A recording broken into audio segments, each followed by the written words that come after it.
Welcome, it's Indisputable. I'm your host, Richey. Good to be with you. We have a lot on the agenda today.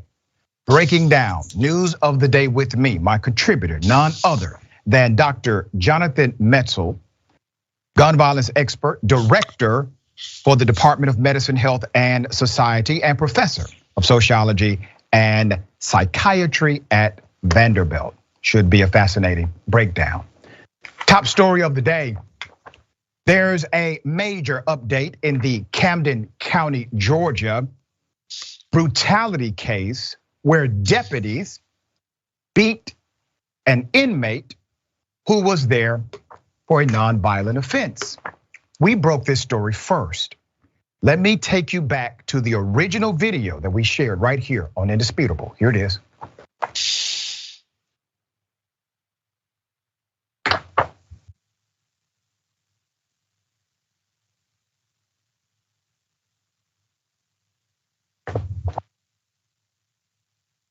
Okay, they came into the cell. He's on suicide watch.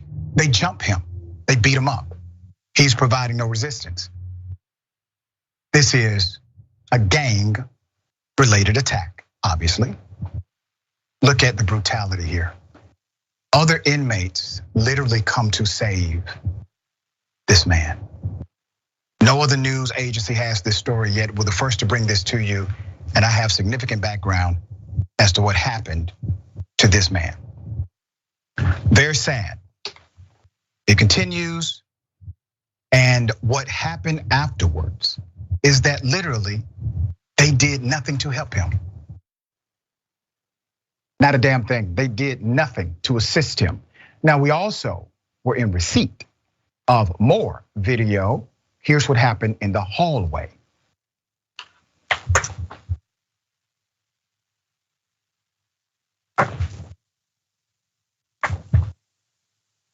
Look at this.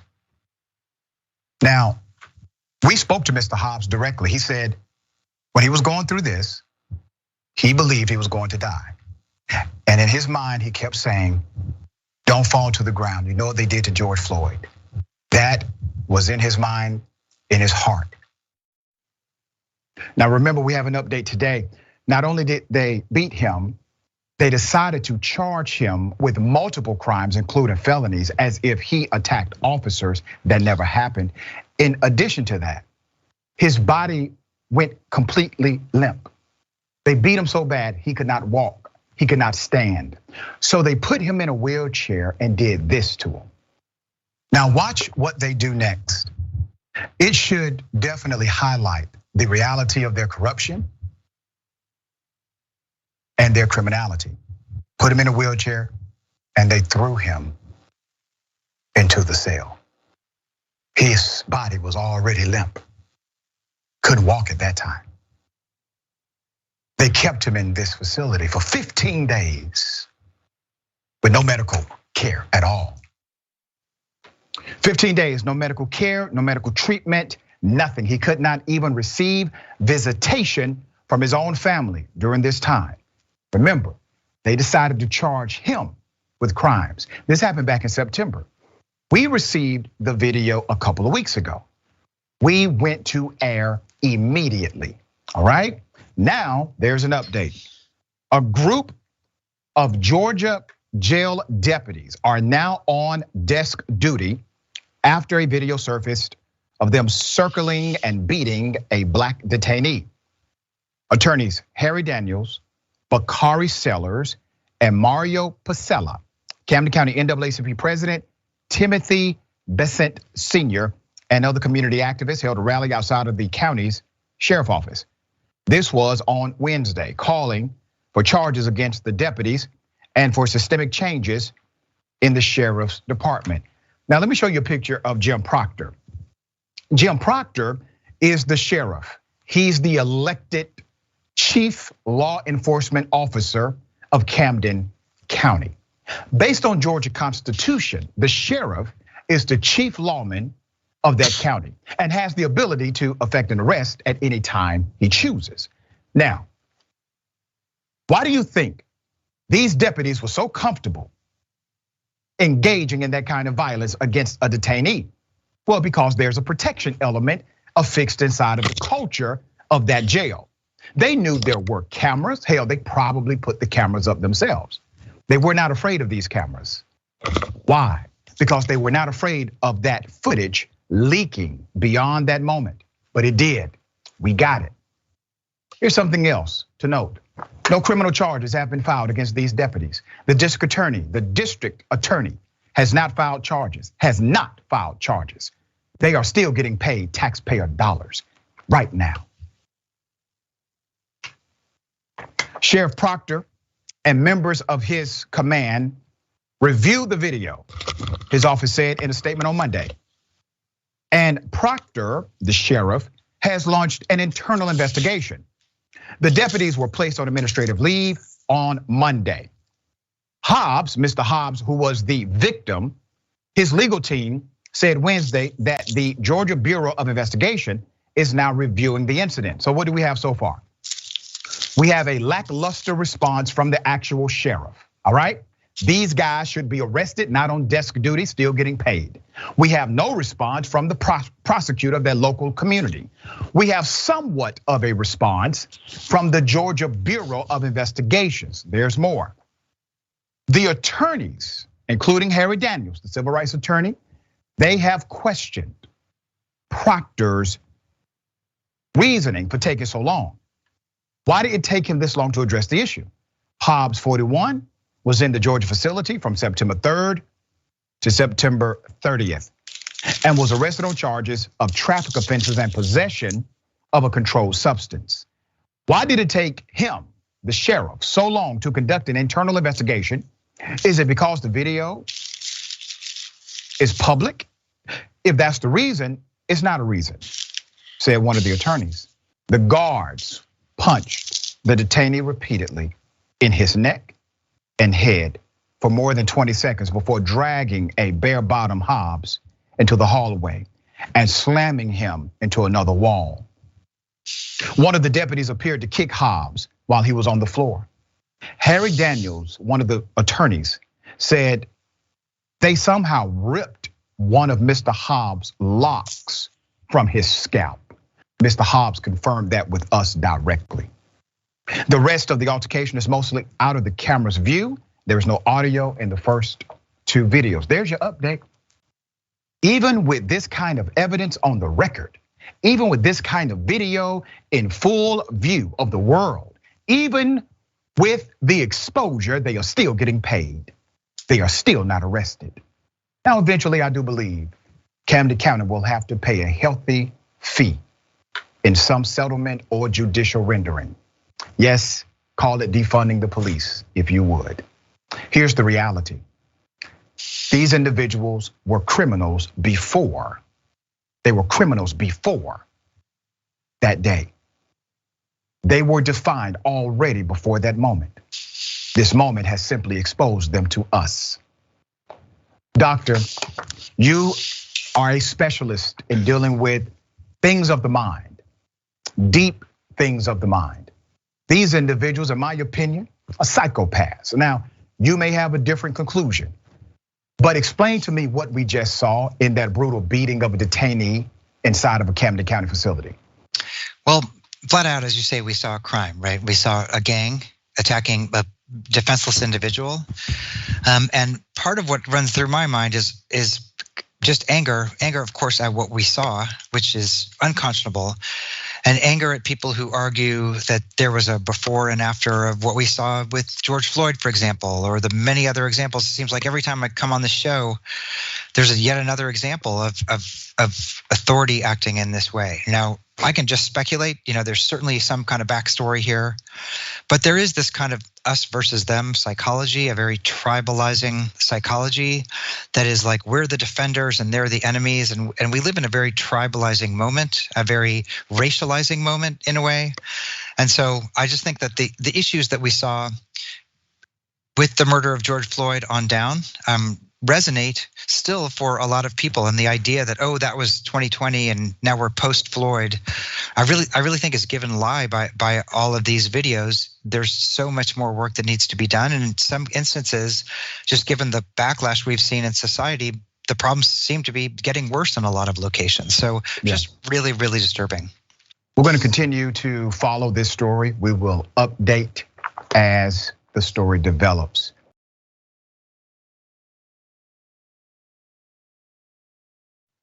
All right, we have breaking news. Breaking news about the Camden County deputies who went viral for beating a detainee, jumping him as if they are a gang.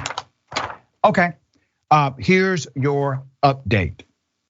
3 officers seen in the viral video of a Camden County detainee being beaten have now been arrested on charges of battery of an inmate and violating oath of office. There it is. Violating oath of office and for the physical attack, according to the Camden County Sheriff's Office. Braxton Massey is one of the deputies. Mason Garrick is another deputy. Ryan Beagle is the 3rd deputy that has been charged. Not only have they been charged, they have been booked into the same county jail where they assaulted Mr. Hobbs criminally. This is the County Public Safety Complex, the same jail that Mr. Hobbs was booked in. The arrests come at the conclusion of an investigation by the GBI, Georgia Bureau of Investigations. That arrest just happened according to an update we have received. Braxton Massey has been employed with the Sheriff's Office for 6 months, Mason Garrick for 18 months, and Ryan Beagle has been with that county Sheriff's Office for 3 years. All 3 have been fired. All 3 have now been charged. However, the math ain't adding up. I see more than 3. We will get information and provide it as it comes, but that is your current update. All right, Doc, what are your thoughts here? This happened very quickly. I think, again, as we said at the top of the show, this was clearly a crime. And when somebody's a prisoner or they're a patient, they're under your care, right? You have a responsibility, and very clearly in the images, this is a defenseless person in a prison gown, basically. And so this was just very clearly, from what we've seen, a crime. And hopefully this is the beginning of a story that we'll be hearing a lot more about. Yeah, and I want to say thank you to those who contacted us when this first happened. Also, the whistleblowers who have been in contact with Indisputable. We were the first agency to bring you this, and we will stay on top of it, all right?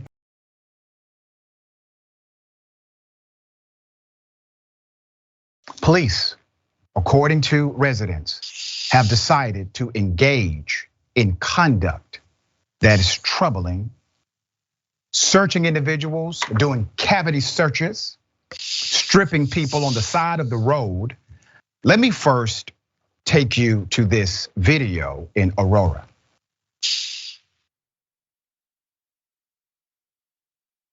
Aurora Hill Police Gang Unit harass and sexual assault men digging up his but looking for drugs.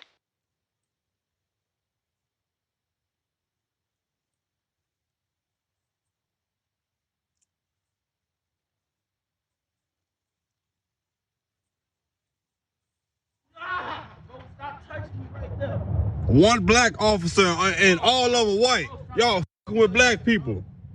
You a sellout, black dude. Hey, make sure y'all get his number, bro.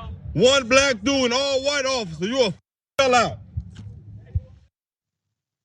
There's significant background that must be shared here. Let me put up the picture of the witness who contacted Indisputable and provided the footage. Ronald Cooper, all right? Indisputable received exclusive video footage from Aurora, Illinois resident, Mr. Cooper, showing the Aurora police illegally performing a body cavity search on an African-American man. Now, some of you may say, well, there must have been a reason for a body cavity search. Or some of you will say, we don't know what happened before that. Now, remember, residents have been complaining about this for a very long time in Aurora. It is not legal, and I'm going to show you how. That action you just saw was against statute of the state. Cooper says he started filming Aurora police after they performed a body cavity search on him in 2020. They did the same to him a few years ago. Researching online, he says the practice has historical precedent. They used to call it buck breaking, when slaveholders or white men publicly humiliate black men by sexually assaulting them in public. I've never seen any white people with officers' hands up there. This only happens to the black community and the Mexican community. Direct quote from Mr. Cooper. In this complaint shared with Indisputable, let's put that up. In this complaint, Cooper says he witnessed the officers violate the suspect's right. He made an official complaint. Cooper's complaint read in part, when I observed Officer Hennings move his hands up his anal cavity and personal private parts, I heard the young man exclaim, "Why are you touching me right there?" The other officers continued to hold him while Officer Hennings molested this young man. Now, I'm going to take you to the law. This happened in Illinois. What does the law say? Let's bring it up. Section 103-1 writes on arrest. No search. Let me say that again. No search of any body cavity other than the mouth shall be conducted without duly executed search warrant. Any warrant authorizing a body cavity search shall specify that the search must be performed under sanitary conditions and conducted either by or under the supervision of a licensed physician to practice medicine in all of its branches in the state. I got that from the Illinois General Assembly, who made the law. The officers did not follow these guidelines, clearly. They did not wear gloves. It's on the tape. You have the footage. Here's the police chief, his name is Keith Cross. What does Chief Cross have to say? You see, Chief Cross emailed Mr. Cooper after Mr. Cooper complained and sent him the video. Here's what the chief said in the email. You and I have had several conversations in the past about some of these interactions. And as I've stated in the past, sometimes things aren't always what they appear to be. I understand that you have a certain view of the Aurora Police Department, and you are entitled to that opinion. I doubt that there is anything I could say that would change that opinion. It goes on to say, I don't know anything about the people that the gang unit was dealing with or the reason they were interacting with them. What I do know is that they are called over there to investigate something, or they saw something that looks suspicious to them. They are going to check it out, regardless of what color those individuals are. Tonight, Cooper, the same young man that provided the information to us, will speak before the Aurora City Council. A detective named David Guevara, who the Aurora Police Department referred to us for comment, has not responded to us as of yet. Detective, we are waiting on the official response. Now let's highlight some dynamics that are important to this story. Chief, you know good and damn well what they're doing. The complaints have been coming to that department for years about this kind of activity. It is now exposed your officers were in violation of actual state law. You are the chief law enforcement officer for Aurora. Your cops are on video violating the state statute. What are you going to do? What response will you now have? Will there be some level of appropriateness from your office, given the fact that we now have your cops on record? Now, I guarantee you this, Chief, if you choose to not act, if you choose to not apply a decent policy and get rid of those who are contrary to the law and contrary to the policy, if you don't do it, guess what will happen? More of these videos will surface. more people in Aurora will start recording. And I will report on every single one of your damn officers who are violating citizens in this way. All right, Doctor, what are your thoughts here?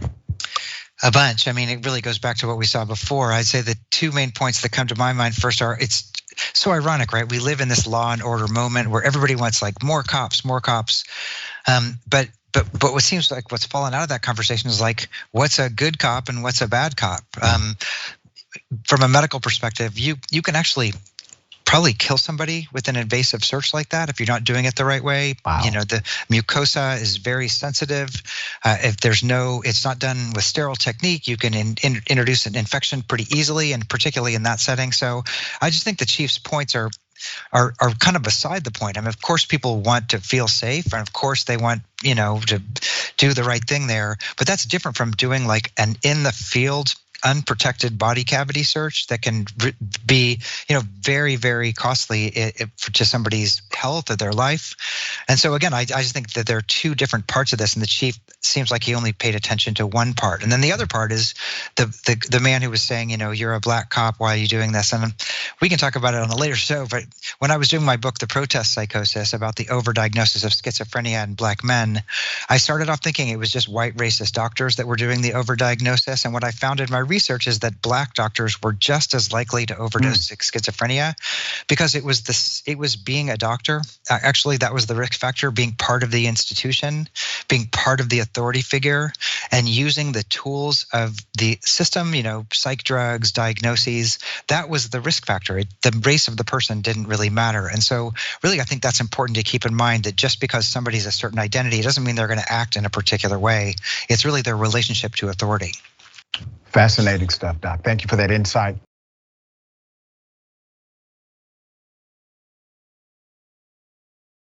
We have another exclusive. Let's put up the picture. Imagine a school teacher posting something like this. All right? You see this?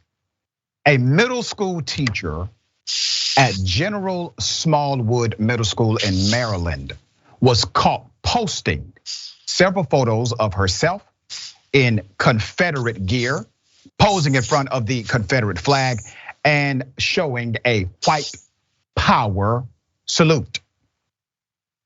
You're looking at the photos from Facebook. All right. Is this in line with the Charles County Public Schools social media policy for employees? The person writes, ? In it, Smallwood Middle School substitute teacher Kathleen Sturgill makes a white power salute.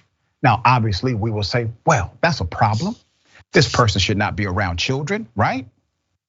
Diotha Sweat, a representative of the NAACP, spoke to the local news and said, and I quote, "It is unfortunate that in 2022, we are still dealing with racial hatred, particularly from a school teacher.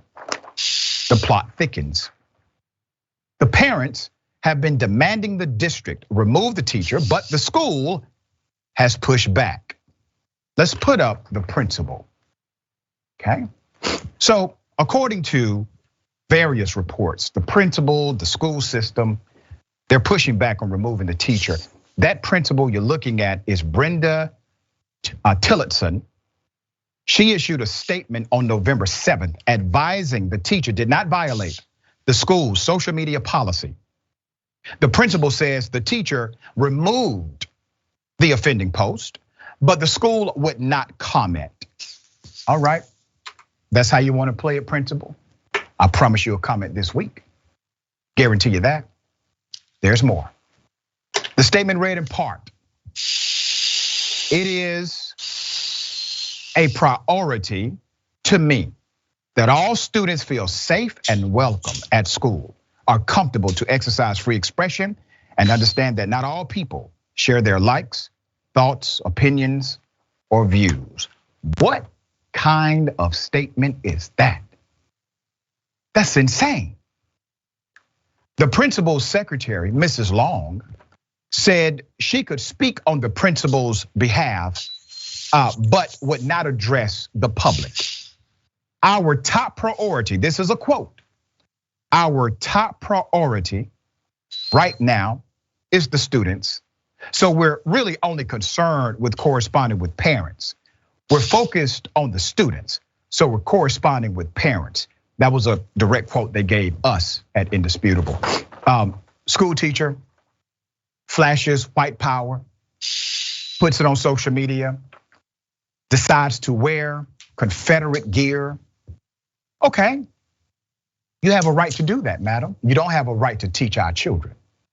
You see, that's not a right. Obviously, this is a significant violation of public trust. There's always a morals clause when you are an educator. I used to be a K through 12 educator myself. Now, damn it, this doesn't make sense. If you get a traffic ticket and you happen to be a black man working as a school teacher, you got to explain that to your principal. And you may still get suspended if you were a super speeder. But obviously here, you can be racist in this particular jurisdiction. You can post it. It can be reviewed publicly by students, parents, and no action. The NAACP, they have been trying to get your attention and you decided not to respond. Well, here's your opportunity to do the right thing, be an advocate for children. Stop standing up and protecting racism. All right, Doc, what are your thoughts here? Schools are such flashpoints right now, really particularly around these issues. And the question that comes to the top of my mind is who gets to talk about race in the context of schools? If this teacher had gotten up and taught a lesson on critical race theory, that person, I don't think there would have been any debate, right? The whole system would have gone against her. But really what she was doing was illustrating the need for critical race theory. The minute we take out any kind of critical conversation about race, which is a complex and charged topic, but the minute we take away people's ability to talk about it, particularly in school settings, it just opens the door for stuff like this. We certainly have had problematic teachers for the history of schools, right? We've had teachers who were segregationists, who were racists, who were neo-Nazis. Those positions were very often marginalized because what we said as a country is we're going to make our public school systems stand up for the rights of equity, stand up for the rights, especially after the Brown versus Board of Education decision, at least in theory, at least the guiding ideology was that our schools should be springboards for people to be able to better their lives. And when we cut away those conversations, we kind of amplify the importance of weird stuff like this, where, I mean, think about how weird it is. Somebody can do all this crazy stuff in their private life, which is their right, but then they actually can't go in, that you can't have a conversation about it in the school where they're teaching. So it's an incredible moment for schools. I sure hope we come back to the ideals that we've been guided by before. Yeah, well said. And think about the irony of this, Doctor. Literally, the school system is saying racism, okay, teaching about racist America, not. Exactly. All right, we got more on the other side. It's Indisputable, stick and stay.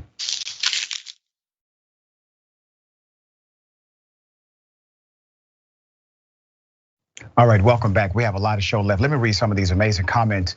And thank you everybody for joining us in this way as well. Square peg in a round hole says, desk duty, question mark. These deputies need to be suspended without pay and charged with assault and battery and other charges that could apply.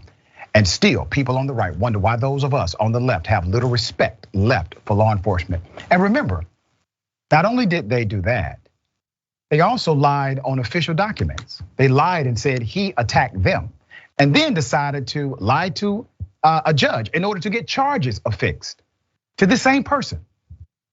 A whole lot of crimes were committed here. All right, they're on desk duty. Stop Dragon says, sadists chose jobs where they can be sadistic. That's correct, you're 100% right, all right?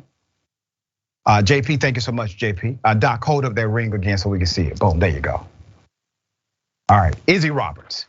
Sorry, Doc, love your show, but after the past couple of stories, I'm going to have to take a break to recenter, discuss it with US law enforcement. I definitely understand these stories are difficult. They're difficult for me, they're difficult for my production team. They're difficult for people to watch sometimes. But you know what's more difficult? The people who are victimized by this insensitivity and also egregious criminal behavior. But I get your point. Rodney Fong, thank you so much. Welcome to Indisputable. We appreciate you. Gabby Mathis, member for 5 months. Thank you. Dr. Richey, thank you so much for bringing these stories we otherwise don't hear about. It is my pleasure, all right? Purely. And Dave Schmidt, 311, my homie. gifting 2 Tier 1 subs to TYT's community. They've gifted a total of 807 in the channel. Bless you. All right, got something for you. Ladies and gentlemen, I wish a Karen would. You want to call the police on them for having a barbecue on a Sunday. I feel free! Back off! I'm going to tell them there's an African-American man threatening my life. She is wearing tan and gray leggings, and she's recording me. She's not in danger. She's not in danger. Stop hitting me! Stop hitting me! Stop You see her? hitting me! Oh my God, I'm so scared. I'm going to my neighbors. I'm terrified. She is wearing tan and gray leggings, and she's recording me. She's not in danger. She's not in danger. Stop hitting me! Stop hitting me! Stop You see her? hitting me! Oh my God, I'm so scared. I'm going to my neighbors. I'm terrified. Okay, good. I'm glad I got this online. Help me. This is why we say Karens are dangerous. Put up the picture full mass here, okay? What did you just witness? According to the narrative, this individual was on the line with 911. And instead of simply telling the operator the truth, whatever it may have been, she starts acting as if she is being attacked in real time by saying, "Stop hitting me, stop hitting me, I am scared." This is the weaponization of whiteness. It is horrific, it's dangerous, and it could lead to the death of another person. And why do you think she engaged in this way? Well, typically, because law enforcement, they have engaged in a particular way as well. Well, where they will believe a white woman in distress, regardless of the facts. No evidence required, simply a statement and maybe tears. We've seen it attempted against T.O. We've seen it attempted against a bird watcher. We've seen these things, and now we see it again. This story is developing. I just got this earlier today, still looking for more details. But the dynamic is very similar to others we have covered on Indisputable. So doctor, you being a psychiatrist and all, a person that does something like this, they are well aware of what they're doing, right? Typically, they know exactly what they're trying to do here. Right. I mean, again, we don't know who took the video, but I certainly can say that there is a racial politics to mobilizing the apparatus of the state against somebody. And so calling the cops doesn't mean the same thing for all people. Making claims of victimhood doesn't mean the same thing for, who our society casts as a victim, is just racially different and different by gender. That's the history from Emmett Till on down and well before. Yeah. And so mobilizing that history, whatever the story here is, you're exactly right. Whatever the story is here, it is a pretty conscious act. It seems like to me, and I would certainly want to know more about the story here. But I just can't help think, like, man, what did people do before iPhones? What are there's many instances of this phenomenon that have happened and haven't been recorded. So the only reason we're talking about it is because we have indisputable proof in this one instance. And it does seem, I agree with you, to be, if it's not indicative of a much wider phenomenon, which it probably is, it certainly plays to fault lines about the role of the state, victimhood, intervention that make it even more problematic. Very well said. Now, for those who are familiar with that situation, the person who recorded it, contact us, all right, contact us. I would like more insight and context as to what we saw. I finally ran into a Karen. I got my kid in the car. Go ahead. If you want to make a lawsuit, go ahead. You just hit that car. Let me get through You and just I'll hit go that inside. car. I'll go inside. You hit her car. I'll go inside. Look at this. I'll go back Yep, up you and just I'll hit go her. in. She's saying, hey. I haven't touched you. You just hit her car. Right now. No, I didn't. You just hit her car. It's on camera. It's just the line. No, I'm gonna get through and I'll go inside. Okay, but it's not that serious. It's just the line. If you want, Right here. I know, but you need to go behind. You just hit my bumper. Don't, hey, let me see. That's on camera. Let me go. And then we put it right where. What would you do for a DQ blizzard? You just hit this lady. That's a whole lot. Hey, call the police so she can get her. I'm not. You can put me your information right here. Oh, you're leaving? Get her license plate. Get her license plate. Get her license plate. You see, I almost felt bad for OG Karen until she tried to drive away from the scene of the accident. This is now a hit and run. So when OG Karen was saying things like, I didn't hit anything, that was game. She was running game, okay? OG Karen, come on now. Privilege, ladies and gentlemen. It was a fender bender, a bumper to bumper thing, right? Hey, I apologize. Exchange information. Doesn't seem to be any serious damage, but if it is, I'll contact my insurance company. Whatever you got to do. It's real simple. It's not complex here. All right. Attorney, what are your thoughts here? I mean, this is, when she leaves, that's a crime for real. It's a real crime. Yeah, I will say the second that I watched, the first time I watched this video, I felt the fear of God in my heart because that woman looks exactly like my great aunt Linda, and I was like, please, Lord, don't let it be her, don't let it be her. But it's not. So Aunt Linda's clear. I mean, yeah. At first, when I was first watching it, I was thinking, I mean, Karens are so bold. Of course, she'll just say, I didn't hit you, knowing well that she hit her. But then now I'm realizing as the video progresses, okay, so she's trying to create deniability because she knows she's being recorded. I mean, of course, he was going to get out of the car and record that she did in fact hit that vehicle.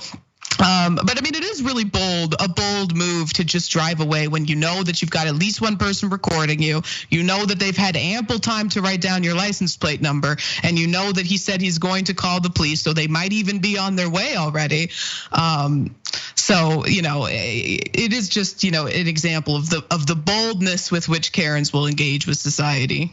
Yeah, and here's the thing.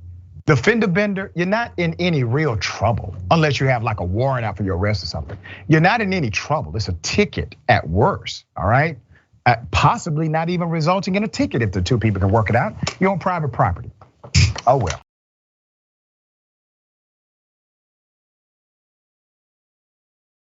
Okay, Herschel Walker says he doesn't dance for anybody. Here it is. I'm that warrior for God that he sent down here to get this man out of office. I'm that warrior for God that he sent down here because I don't dance and sing for nobody. I never have and never will. Because I remember when my office lineman used to tell me, they said, Herschel, follow me. I'll take you to the promised land. So I'm gonna tell all you, vote for me, we all get to the promised land because we're not gonna get there by one. I want all of us to get together because that's what we are. We're God's people and we're gonna get there together. We're gonna work this thing out together. We can't do it because in the Bible, I read, it said a house divided cannot stand. I don't know what Bible Senator Warnock is reading, but it's not the Bible I've been reading because he don't seem to be doing the right thing by him. That must be Senator Warnock doing this right here, trying to cancel me out, but he can't cancel me out because I'm the man of God. God loves me, and I can tell you that right now.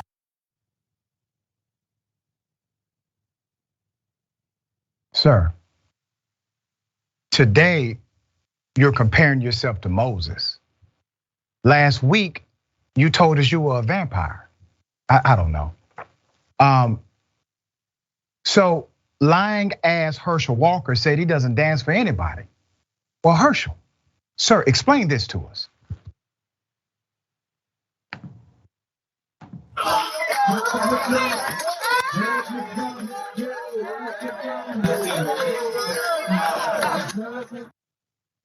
Or maybe explain this one to us.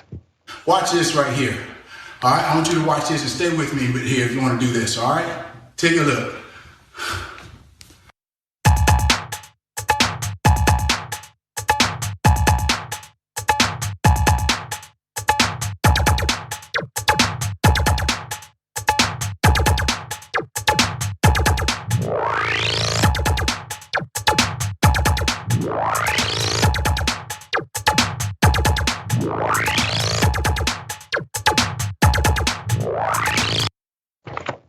Republican nominee for the US Senate out of the state of Georgia. I'm Herschel Walker.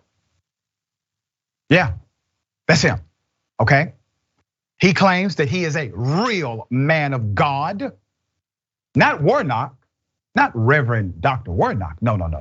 Not the pastor of Ebenezer, the church that Dr. King pastored when he was alive.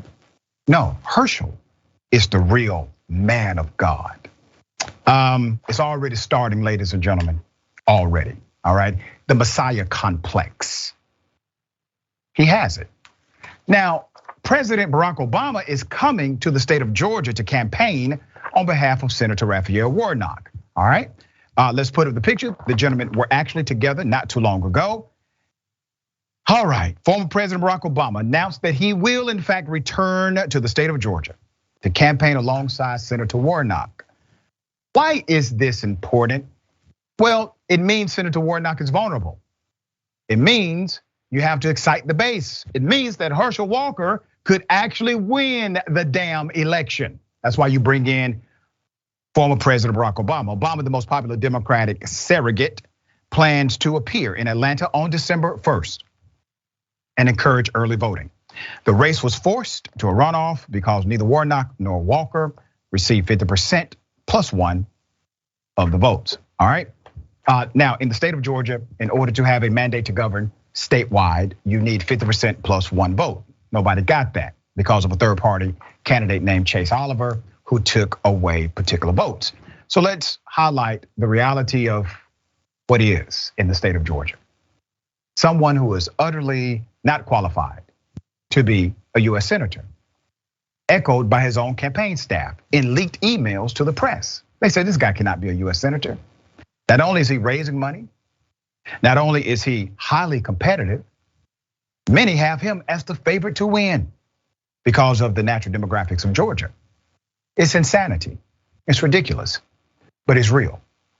Now, what are we going to do? There's a strategy out there that continues to marginalize Herschel Walker. Okay, I think it's fair. I believe the guy has said some ridiculous things on record. But if you think that's the way to defeat him in a state like Georgia, you're sadly mistaken. You see, the white bigots that support Herschel Walker, they like their black men to not have a backbone. They like the fact that Herschel Walker doesn't know too much. They appreciate the fact that he's not qualified to actually be independent in his thought. That attracts them to him. So that cannot disconnect the support they have for Herschel Walker. Warnock happens to be a smart guy. He's a bright individual. Just because he's smart will not garner votes for him. It's about connection. It is about connection. At the end of the day, who will connect to their base? Runoff elections are all about base turnout, nothing else. All right, Doc, thoughts here. Well, the main thought is if you live in Georgia, vote. If you know somebody who lives in Georgia, go take care of their kids so they can vote. Yeah. Do everything you can, because I think you're right. This election is very close for a number of reasons. There are a bunch of Kemp voters that didn't vote for Walker the first time around who are kind of up in the air right now. And so part of the issue is it's a really monumental and momentous election, much more important than people realize for now, for 2 years from now, for the next 6 years. Would you rather, which person do you want to hear from for the next 6 years? Yeah. But I also think you're exactly right about the race politics, that this is in a way two competing framings of blackness, if you can say that. Yep. One is a framing that is comfortable to white anxiety, a kind of compliant version that is honestly not serious, except that people mobilized around it, and also, as I should say, a lot of hate in the Walker campaign as well. He's been traveling around with people who are anti-gay, anti-trans, running anti-trans ads, so playing not just to stereotypes of blackness, but also to sexuality, gender. It's really bad news. On the other hand, a version of blackness that is articulate and sincere and religious. And so I guess what Walker seems to be trying to do is take away Warnock's biggest advantage by acting like he's a man of God also. I just think really past actions predict future actions, and people should just judge based on that when they go to cast their vote. All right, we will bring you the updates. I'm sure more will come. We got more on the other side. is Indisputable. Stick and stay.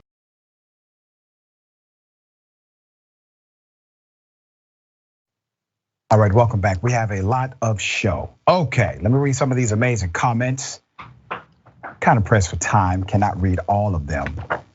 Tall glass of shut up juice says, I thought the woman strangling her dog while threatening the bird watcher pissed me off. But this takes the cake. Perhaps she should invest in acting lessons prior to misusing and wielding her white privilege. Moth Fury says, listening to Walker speak for God is like getting medical advice from a toad. Yeah. Thank you for this. Luis Belmont Show walkthrough says, those sheriffs should be fired and not suspended without pay or on desk duty. The nerve of that sheriff. That's right. C. Michael Henson, thank you, C. Michael. This Karen got her cues from Central Park Karen trying to call the police on a black bird watcher. Very similar dynamics. Made money in the building. The only danger is C. Karen is standing in the middle of the road acting like a cuckoo bird, but maybe that's just me. C. Michael again, somebody tell Herschel Walker that God sent Satan down from heaven also. All right, RXM8V3, thank you for that. Herschel Walker is a man of Yesamasa. All right, okay. I said it would happen eventually. They have now banned Martin Luther King Jr. They have banned Juneteenth. All right, here it is. The governor of Virginia has decided to do these things. Let's put his picture up full mass, and I'm going to give you the background as to how we got here. So you're looking at Glenn Youngkin. He's the governor of Virginia. He is promoting a racist K-5 curriculum that leaves out Martin Luther King Jr. It leaves out slavery. So according to the governor and those that support this move, MLK is too controversial for these students to learn. This Republican governor released a new draft policy to revise the requirements for teachers of history inside of Virginia classrooms. Per News One, the reason for the overhaul is to restore excellence, curiosity, and excitement around teaching and learning history. That's the spin. Governor Youngkin's actions are not surprising. Immediately after taking office in January, the first two orders he signed banned critical race theory, which by the way, never was taught in K-12 education, and mask mandates. One Twitter user's reaction was, it starts. There you see it. In the 53-page document, policies outline what and when certain subjects are taught to Virginia students. Many difficult topics such as lynching would not be taught at all until the 6th grade. And Christopher Columbus's role in the slave trade can only be taught in the 11th grade and beyond.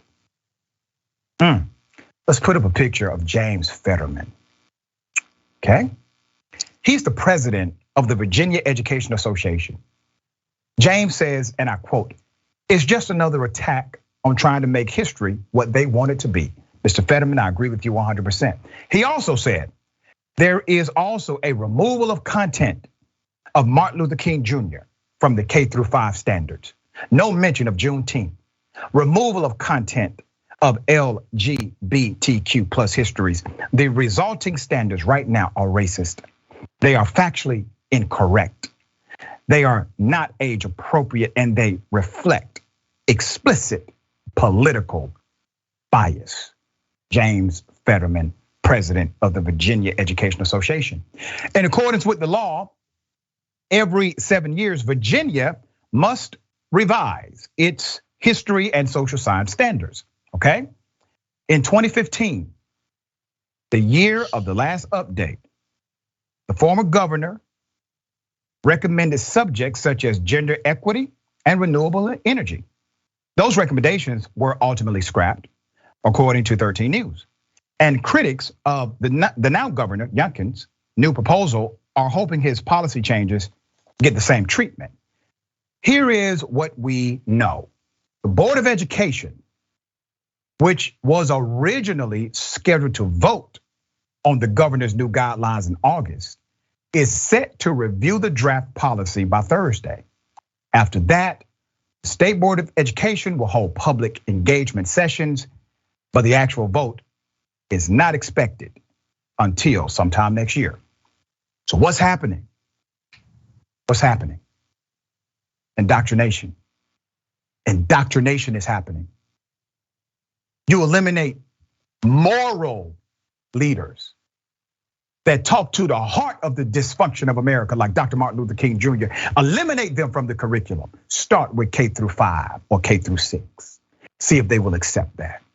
And if they accept that, go to 6-8. If they accept that, go to 8-11. If they accept that, eliminate it all together. Right now, a recommendation from the governor says you can't teach the truth about Columbus until the student is in the 11th grade. They want to protect students from what? From the reality of white males and what they did, their criminal activity, their immoral behavior. They want to protect them, but then want to eliminate moral black men like Martin Luther King. Think about this. Look at the direction we're going. This is public education. The vast majority of students in this state will go through public education. They are afraid, ladies and gentlemen, of problem solvers. They are afraid of this new generation actually solving the problem. You know why? Because in order for this generation to solve the problem, it means that their generation will be indicted because they were the problem. They don't want that. So in order to stop this generation from doing what they will inevitably do, they will miseducate them. They will tell them no problem actually existed. Doc, what are your thoughts here? Enraged, infuriated.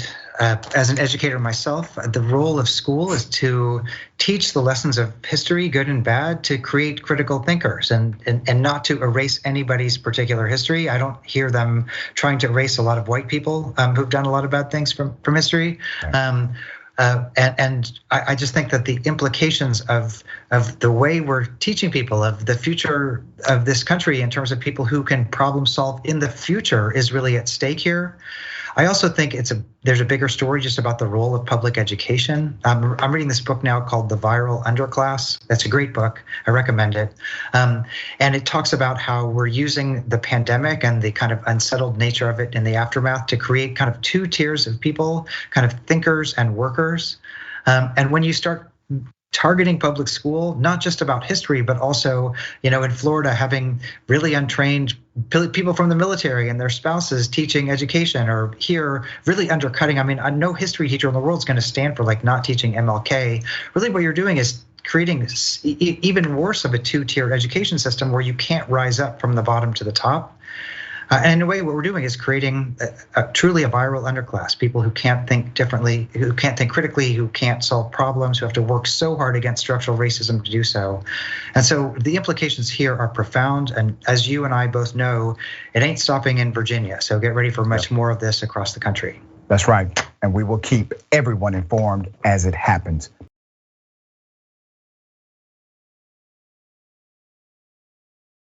So sad. Let's put up a picture full mass here. The daughter of the late basketball legend, Kobe Bryant. Well, she has a stalker, a bona fide stalker.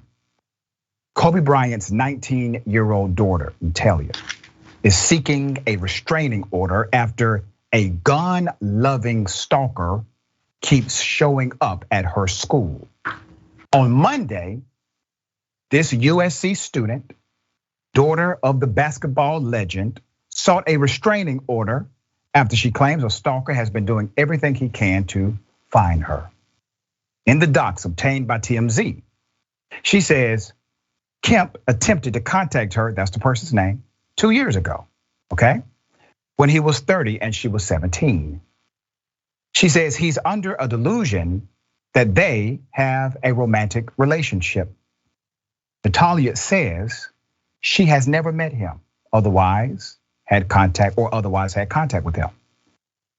Let's put up his pictures, okay? All right.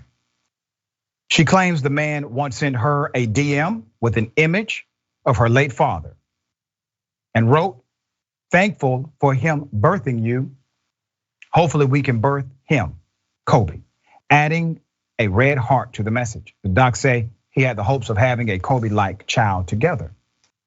She says he has done everything he can to find her ever since, and she is living in constant fear. He showed up at her sorority house at USC. Sources with direct knowledge tell TMZ. He also allegedly showed up at one of her classes and was roaming the building. According to the docs, Kemp is in the process of buying at least one gun, and the docs say the sale is imminent.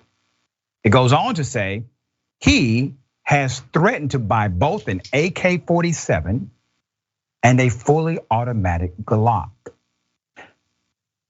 It also says Kemp is a gun enthusiast who has been arrested and or convicted at least for 4 crimes, including one involving firearms. Here's what we know. The LAPD is involved in the case and clearly wants a restraining order in place now. The young lady is asking the court to order the man to stay at least 200 yards away from her home, her job, her school, her sorority house, and her car. The judge has not ruled as of yet. I want to make sure that the judge is well aware, an entire community stands with her sentiment. Not only as a broadcaster do I stand with her, but as a professor, I stand with her. She has to be protected. Now, restraining order is a piece of paper, but it can be enforced if that person continues to roam around the campus, show up at her facility, her dorm, her sorority house, whatever it may be. This is dangerous. How many times has this happened to someone and people did not take it seriously until it was too late? We won't do that. This family has been through enough. All right, Doc, thoughts here.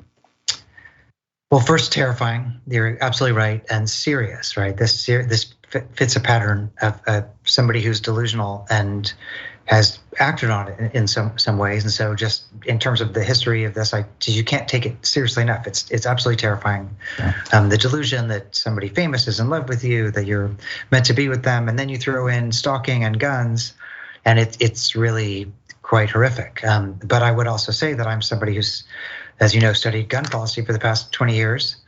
And I can also say that it's good that this is happening in California, where there are laws that take away weapons from people like this, what are called red flag laws, gun restraining orders, not just personal restraining orders. But that is not true in a lot of places. I mean, we've just seen a horrible mass shooting in Colorado, in a community, a county that is called a Second Amendment sanctuary, that basically says we're not going to enforce those laws. They enforce, I think, 4 red flag laws in like 300,000 contacts or something. And so this is another case where this is why we need gun laws. It's not to take away guns from law-abiding citizens and trample the Second Amendment. It's not that. It's that when somebody is flashing a red flag like this, you want a mechanism to disarm them because of what they can possibly do. So this is also a story, hopefully not in this case, but more broadly, about the importance of why we need gun laws in the first place. That's right. Well said. We got more on the other side. It's indisputable, stick and stay.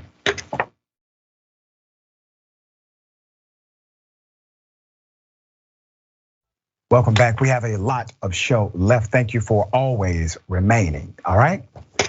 Tall Glass of Cheddar Juice says, I have a question. Is it normal or appropriate protocol for the governor of any state to determine educational policy and procedure or lesson planning? Great question, great observation. Technically, no. In virtually every state, there's a separate organization, board, or even elected superintendent of schools who's supposed to set the policy. The governor, however, sets the budget. So who has the real control, all right?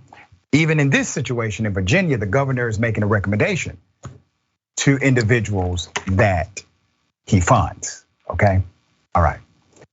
YouTube, Fat Face says, that's exactly why I took my son out of their system 2 years ago, and I wish I did it sooner. Boondocks Dragon, if this is up to the LAPD, I hope Mrs. Bryant is hiring a good personal bodyguard for her daughter, because I don't trust those badge thugs one bit. All right. Okay, a cop has pleaded guilty to violating the rights of a citizen. Let me take you back to the original video and give you the update. Here it is. Okay, catching up to him here. Looks like he's not pulling west for the exit. Yeah, you go.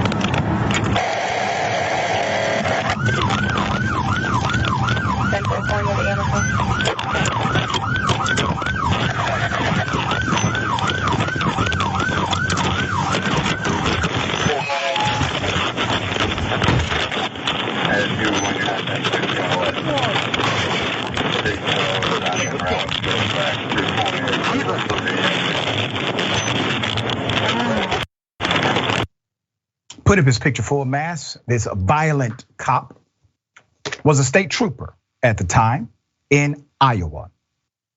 That state trooper was accused of assaulting a motorcycle rider during a traffic stop. This was back in 2017. He has finally pleaded guilty to what he did in that video. His name is Robert James Smith, 58 years of age, pleaded guilty to depriving the rights of another individual under the color of law. In his plea agreement, Smith admitted that this intentional act, the open hand palm strike, was with a bad purpose or improper motive to disregard the law and was an unreasonable use of force. A sentencing hearing has not yet been set. If you think he's going to get real time, think again, okay? Let me give you background as to the incident. In 2017, the incident was not publicized until the video footage of the arrest was released in 2019 by the Cedar County Sheriff, Warren Wethington. He released the video footage of the incident after announcing he would no longer book any suspects arrested by that man, Mr. Smith, because of a lack of faith in his credibility. So let's pause here. You have an elected sheriff who goes on record and says, you see, if this guy brings anybody else to my jail, we're gonna let him go because we don't trust the credibility of this trooper. Did the trooper get investigated then? No. Did the trooper have to resign then? No. What other incidents are on record? Well, many, we just don't know about them. That's the reason why the sheriff said no more to this guy, okay? Smith retired from the Iowa State Patrol in 2018, following an internal investigation after 2017. He was later hired as a police officer in Durant, where he was accused of using excessive force against a woman during an arrest. The defense attorney in the Durant case, Eric Tyndall, alleged in a filing that Smith faced more than 24 internal affairs or investigations.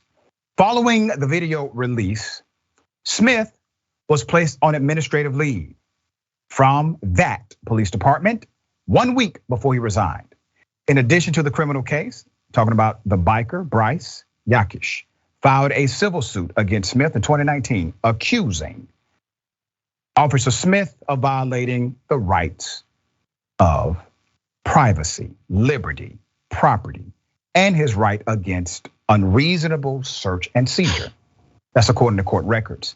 The petition also claimed Yakish, who was originally charged with eluding law enforcement following his arrest, suffered physical and emotional harm. Prosecutors later dropped those charges after reviewing the video. So what's the timeline here? Too damn long. That's what the timeline is. This cop committed a crime way back then. And finally today, some semblance of justice. Now, as I said earlier, don't expect real time. Let me tell you why. And I've told you all this before. When a cop is charged and you do not see the charge of violation of oath of office connected to those charges, the fix is already in. You see, the violation of oath charge and conviction stops them from ever being a cop again, no matter what.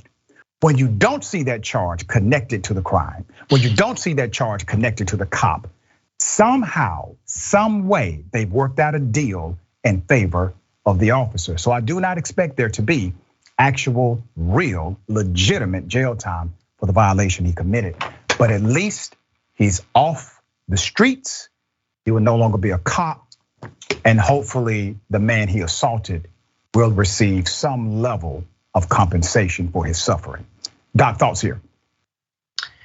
You just really have to wonder, like, what goes through somebody's mind. I mean, again, we only saw a snippet of it. Maybe he thought he was chasing a guy who just robbed the Manhattan Central Bank or something. But what we saw is somebody who was completely following orders, right? Slowed down, pulled to the side, showed which side of the street he was going, got off the bike. And then you got a gun to the guy's face. Like, what goes into your mind that you then act that way? It's almost hard to imagine, like, what that pathology really is in a way. And so again, these stories, I know this was 2017, but they're individual problems. And as you're very rightly highlighting here, they're also systemic problems. And it's just weird because, again, this kind of thing is as old as there have been police, but usually in a country like America, we have some kind of balance between authority and individual rights. And it's just weird to live in a moment where we see stuff like this happening again and again. And yet the pendulum is swinging so powerfully toward authority. I don't know what is going on with people right now that we don't think there need to be checks and balances on a system like this. That's right. That's right. And we are part of that check and balance to the system.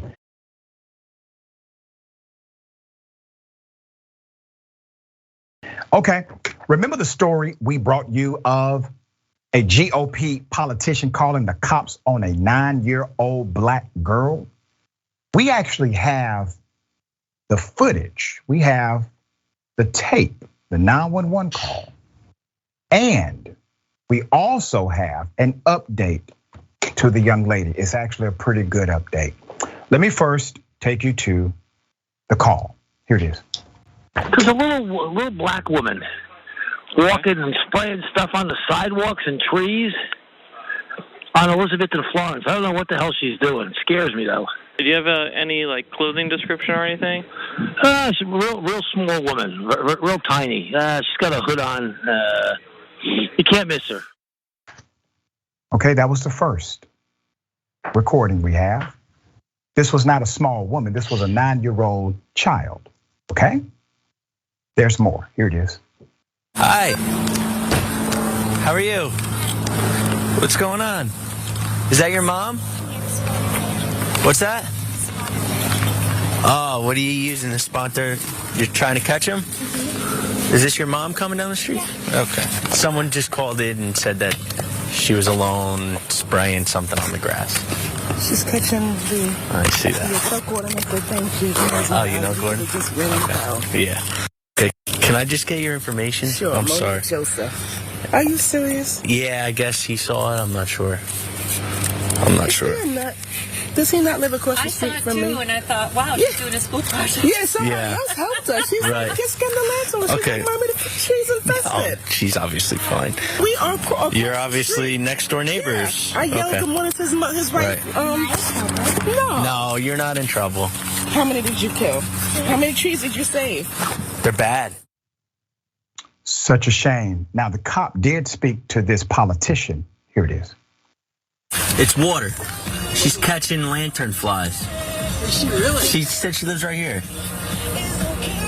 Yeah, she's catching lantern flies. Weirdo. All right, I'll see you later. All right, let's put up the picture of this SOB who called the cops. Put him up. Former Caldwell, New Jersey councilman Gordon Richey decided to engage in this type of behavior. Richey's attorney told Patch last week that his 71-year-old client was in his backyard, did not have his glasses on, and saw something suspicious in the distance. Here's the 9-year-old, Bobby Wilson, with her older sister, Hayden, on the left, and her mother, Monique Joseph, on the right. This was at a November 1st council meeting after the incident occurred. Hayden defended her little sister at the meeting. She said, and I quote, "She was not only doing something amazing for our environment, she was doing something that made her feel like a hero. Our neighbor across the street decided it would be appropriate to call the police on my sister." Joseph said her daughter was racially profiled and was afraid to leave the house the day after. Racism, intentional or not, is still racism. My neighbor's words put my daughter in harm's way. His words and actions were unconscionable, and the impact of the aftermath of this incident will not be kept secret. The attorney, Richey's attorney, Greg Mascara, had this to say. Mrs. Joseph has lived directly across the street from Mr. Richey since 2015. They have been friendly neighbors. The morning after the incident, Mr. Richey immediately apologized to Mrs. Joseph. Mr. Richey told Mrs. Joseph that had he known that it was her daughter that he had seen, he certainly would not have called the police. All right. Obviously, that apology was not accepted, according to the attorney. Joseph says she contacted the Caldwell police chief to try to arrange a private conversation between her and Richey, but he declined.